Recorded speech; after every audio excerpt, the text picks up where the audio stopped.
contre la cession des actions de la ville de Grenoble, propriétaire majoritaire de Grenoble Habitat, à la société Adestia CDC Habitat. Sans grande conséquence apparente, ce vote souligne une fois de plus les désaccords entre le groupe de Christophe Ferrari et celui d'Éric Piolle. La centrale de Bâton dans la vallée de la Romanche tourne depuis près de 100 ans.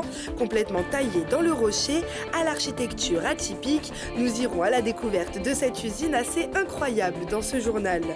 Et si l'amour n'a pas d'âge, l'apprentissage non plus. C'est le message que veut faire passer l'Université Interage du Dauphiné. Son directeur est notre invité. Bonsoir à tous, je suis très heureuse d'être avec vous pour ce JT du vendredi 29 septembre. On fait le tour des actualités du Grand Grenoble. Bienvenue à tous. Appel à témoins lancé par les gendarmes ce jeudi au sujet de la disparition d'un mineur de 15 ans. L'adolescent n'a pas regagné le lycée de la Matésine à Lamure où il est interne depuis le 20 septembre dernier. Un internaute a signalé jeudi sur les réseaux sociaux que Darel a été vu sur la commune d'Échirolles. Les recherches se poursuivent et toute personne susceptible de détenir des informations est invitée à contacter la gendarmerie de Vif au 04 76 72 62 22 ou de composer le 17.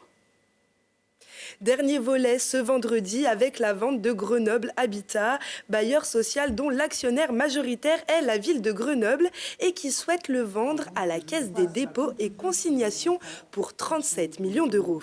La métropole actionnaire minoritaire était appelée à se prononcer sur cette vente. Après de longs débats, les élus métropolitains se sont prononcés nettement contre ce projet par 72 voix contre 26, un vote qui n'est pas contraignant pour la ville de Grenoble, mais qui démontre une nouvelle fois le clivage important qui existe entre les deux principales composantes de la majorité métropolitaine.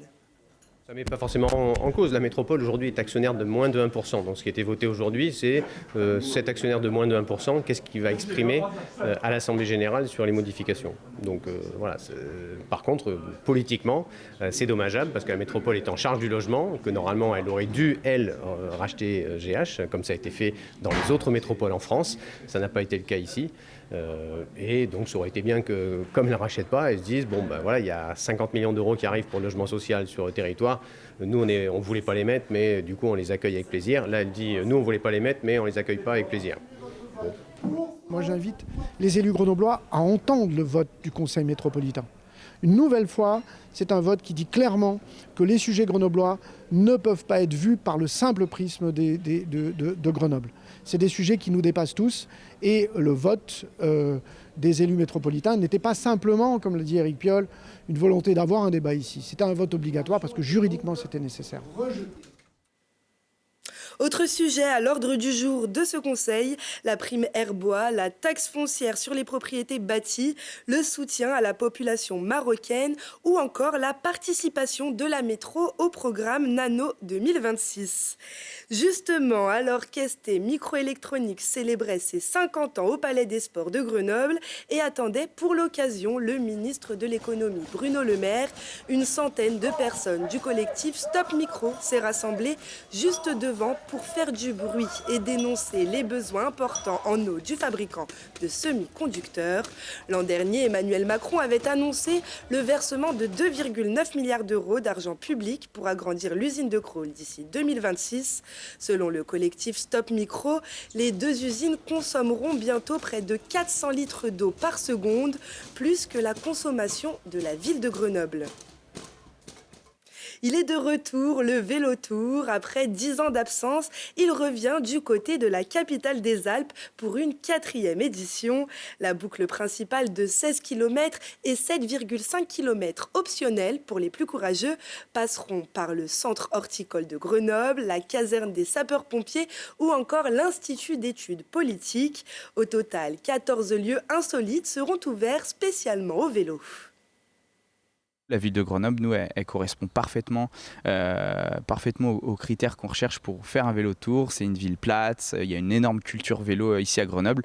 Il y a des pistes cyclables et les autoroutes à vélo qui sont hyper bien développées ici. L'objectif, de manière un peu plus large, évidemment, c'est de mettre en avant le patrimoine au sens très large des villes et de la métropole. Par exemple, on a le stade où on se trouve actuellement, où justement les participants vont avoir la chance de rouler sur le bord de la pelouse, à la caserne de pompiers de Saint-Martin-d'Hères, où on va pouvoir rouler à vélo à l'intérieur. On va passer dans un lycée aussi, on va rouler dans des parkings souterrains, on va passer dans l'Heure Bleue à Saint-Martin-d'Hères aussi, qui est une salle de spectacle. Et voilà, c'est pas tous les jours qu'on roule à vélo sur une scène.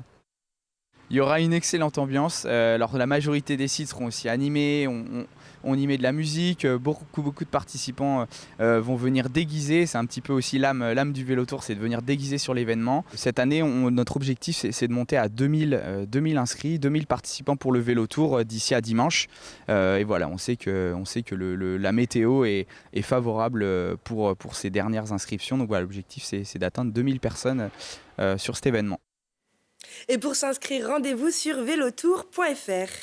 Toujours à bicyclette, mais autour du lac de Paladru ce samedi, qui proposera une multitude d'activités sur route, sur l'eau ou sur les plages, comme du paddle, du poney ou du tir à l'arc, en plus du parcours de 13,5 km. Depuis 1925, la centrale de Bâton, dans la vallée de la Romanche, produit de l'énergie en puisant dans le ruisseau de Bâton. Sa situation souterraine et son architecture troglodytique font d'elle une usine très atypique, à découvrir dans ce reportage de Camille Avanf. Elle trouve son énergie au creux de cette roche. La centrale de Bâton est une usine hydroélectrique située dans la vallée de la Romanche, près de Livet-Gavet. Inventée en 1914 par Charles Keller, il a vu l'intérêt de capter l'eau du torrent juste au-dessus pour en produire de l'énergie. Une invention majeure pour l'époque où l'électricité commençait à se développer, tout en mettant en lumière un aménagement bien particulier. Cette usine de Bâton qui est très atypique puisqu'elle est troglodyte. C'est une usine qui est creusée dans le granit et on a juste une façade. Donc il a su utiliser ce moyen qui permet à l'usine d'être protégée des chutes de pierre puisqu'on est au pied d'une falaise qui est très hostile. Et également économiser les fondations puisque ainsi il s'est servi de la cavité pour constituer les 3 murs principaux de l'usine. La production annuelle de la centrale varie selon l'enneigement, mais en moyenne, elle répond aux besoins d'une ville de 5000 habitants. Aujourd'hui, elle est pilotée automatiquement, mais pour transformer l'eau en électricité, le chemin est long. Une prise d'eau qui est à 1760 mètres d'altitude. Donc elle capte l'eau, elle est ensuite entonnée dans une galerie qui fait 1 km. Et ensuite, cette eau est mise en pression dans une conduite forcée qui dévale la montagne et qui arrive ici dans l'usine à 700 mètres d'altitude. Cette pression met en mouvement les turbines qui vont elles-mêmes faire tourner les alternateurs pour créer de l'électricité. Alors pour préserver ce patrimoine industriel de plus de 100 ans, des travaux sont faits régulièrement. Depuis 1 an, EDF investit pour faire de grosses rénovations dans les alternateurs, le poste haute tension, le contrôle commande, puisque demain on pourra la démarrer à distance et ainsi accumuler l'eau et la turbiner au moment où le réseau en a besoin. Cette conduite forcée va aussi être remplacée, une opération délicate car elle nécessite la présence d'hélicoptères et d'échafaudages pour pouvoir l'installer en haut de cette montagne. Les travaux devraient se terminer à la fin de l'année prochaine. Eux puisent leur énergie dans l'apprentissage permanent. C'est la rentrée pour l'Université Interage du Dauphiné. Plus de 500 formations, ateliers ou sorties culturelles et plus de 50 conférences seront proposées pour cette année 2023-2024. Nous sommes avec Cédric Mazone. Bonjour. Bonjour. Alors vous êtes le directeur grenoblois de l'UIAD. C'est quoi une université Interage ? Alors une université Interage, c'est une université... alors elle en a le nom d'université, mais c'est une association. Oui. C'est pas une université d'État. Et elle permet à des gens d'apprendre tout type de discipline, c'est-à-dire ça va de la couture, en passant par la peinture, la géopolitique, des arts plastiques. En fait, Grenoble est un modèle très particulier qui propose à la fois des cours académiques, universitaires, et des cours plus pratiques, comme la couture. Interage, ça veut dire que ça s'adresse à tout le monde. Est-ce qu'il y a des profils particuliers où tout le monde peut s'inscrire, être adhérent de l'association ? Alors, on peut dire que c'est une université du savoir pour tous. Ça peut être un jeune de 10-11 ans qui démarre, un petit peu jeune, et pas de limite d'âge plafond. Récemment, on a rencontré un jeune qui a 11 ans, qui est HPI, qui vient chez nous pour des cours d'anglais et d'italien. Voilà, donc il est féru de langue, donc il fait ça chez nous. Voilà. Après, limite d'âge plafond, non.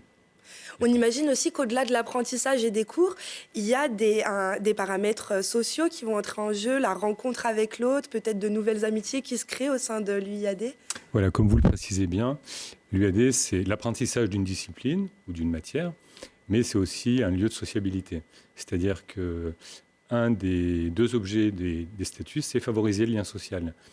Parce que c'est que dans ces mondes actuels, on est parfois seul, et l'UIAD permet à des personnes de se rencontrer. D'ailleurs, il se crée, comme on le dit couramment, et dans un mot très à la mode, un écosystème autour de l'UIAD, c'est-à-dire que les gens peuvent aller faire des sorties au restaurant, et plus largement se créer un ensemble d'amis. Vous avez cité quelques cours, de la géopolitique, des langues. À quels autres types de cours on peut avoir accès avec, En fait, il y a une multitude de cours. Vous avez cité 500, donc la palette est vraiment large. C'est des cours d'histoire, des cours de littérature, des cours de langue. En fait, pour les cours de langue, c'est anglais, espagnol, allemand, italien, chinois, japonais, hébreu. Voilà, la palette est très large. Et de l'informatique aussi à l'UIAD. Et des cours d'informatique, effectivement, qui regroupent à peu près 500 à 600 personnes. Il faut savoir que l'UIAD, c'est à date. Donc aujourd'hui, on a 5000 adhérents, mais on escompte avoir 6000 personnes. C'est souvent atteint en novembre ou décembre. Et les cours d'informatique regroupent à peu près 600 personnes. Et alors, qu'est-ce qui a le plus de succès ? Alors je dirais, il y a des cours, notamment un cours de sociologie qui est fait par un professeur de l'université, Guillermo Ribé, qui regroupe à peu près 130 personnes. On peut aussi apprendre la musique, la peinture. C'est ouvert à l'art aussi. Voilà, il y a des cours d'art plastique, il y a des cours d'histoire de l'art et de musique. Alors, en fait, la forme d'association ne nous borne pas à un type de sujet. Effectivement, on peut apprendre de la musique. Il y a des cours sur l'histoire de l'opéra, sur la pratique de la musique. C'est très varié. Et dès jeudi, c'est la reprise du Café des idées. En quoi ça consiste ? Alors, les Cafés des idées, c'est une nouveauté. Il y a un lieu qui est à l'hôtel de Belmont, qui a été consacré à, on va dire, une salle un peu conviviale où on peut prendre un café, manger ce que l'on veut. Et une personne vient s'exprimer sur un sujet. Ça peut être un enseignant ou quelqu'un qui est spécialiste d'un domaine. Et puis, il a dans l'assemblée des gens qui écoutent et qui peuvent échanger avec lui, mais dans une proximité. Ça n'est pas sous forme de cours. Et jeudi, donc, le sujet sera comment réagir aux crises climatiques, environnementales et sociales qui se multiplient. Il y aura d'autres sessions, les 12 et 19 octobre, un atelier de lecture à voix haute et une conférence sur l'égyptologie. Merci beaucoup, Cédric Mazone. Comment est-ce qu'on fait pour venir assister à ces cours ou bien simplement venir au café des idées ? Alors, plusieurs options. Soit on va sur Internet, sur le site uad.fr, on s'inscrit comme tout un chacun peut le faire sur d'autres sites web très simplement, ou alors on vient à l'hôtel de Belmont qui est sur les quais et on s'inscrit, comme on dit, en présentiel. On a le choix entre les deux. Très bien, merci beaucoup d'avoir été avec nous. Merci, à très bientôt. Et dans l'agenda culturel, Philippe Torreton sur la scène locale. Il sera ce samedi au Déclic aux côtés de l'ancien batteur de Téléphone Richard Kolinka et d'Aristide Rosier pour leur spectacle Nous y voilà, un spectacle dans lequel le comédien a souhaité réunir des textes au sujet de la nature et l'écologie, de la sagesse millénaire des Indiens aux poésies choisies à travers les siècles, le tout en musique pour un voyage inclassable et percutant. Demain encore, ils auront 20 ans. La compagnie Mélimôme soufflera sa 20e bougie ce samedi entre 14h et 18h. À l'occasion de cet anniversaire survolté, des manèges, des jeux sonores et surtout des bêtises. Mais le groupe de rock vous réserve aussi plein d'autres surprises. Pour les découvrir, rendez-vous à l'Iliade de Cessinet. Les pieds sur terre, mais la tête dans les nuages et même dans les étoiles. Pour viser la Lune, il faudra se rendre ce samedi au nouveau centre de sciences métropolitain baptisé Cosmocité, qui prévoit une après-midi festive et gratuite avec aussi des animations scientifiques et culturelles, des concerts et un envol de luminéoles, des cerfs-volants éclairés par des LED. Télé Grenoble vous prépare une émission spéciale à Cosmocité. Et sur Télé Grenoble aussi, c'est le retour du QG politique. Thibault Leduc reçoit Michel Savin, sénateur de l'Isère, qui vient d'être réélu. Il reviendra sur les sénatoriales et l'élection surprise d'un 3e républicain. Rendez-vous vendredi soir à 21h15, rediffusion dimanche à 17h30. Et ne zappez surtout pas, car il y aura aussi Si on parlait.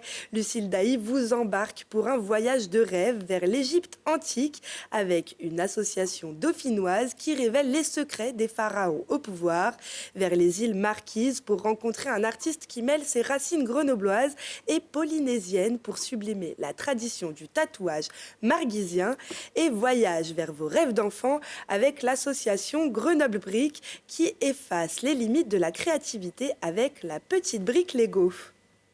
C'est la fin de ce journal. Merci à tous de nous avoir suivis. Rendez-vous lundi à 18h, puis toutes les heures pour un nouveau point sur l'actualité. Excellente soirée à tous.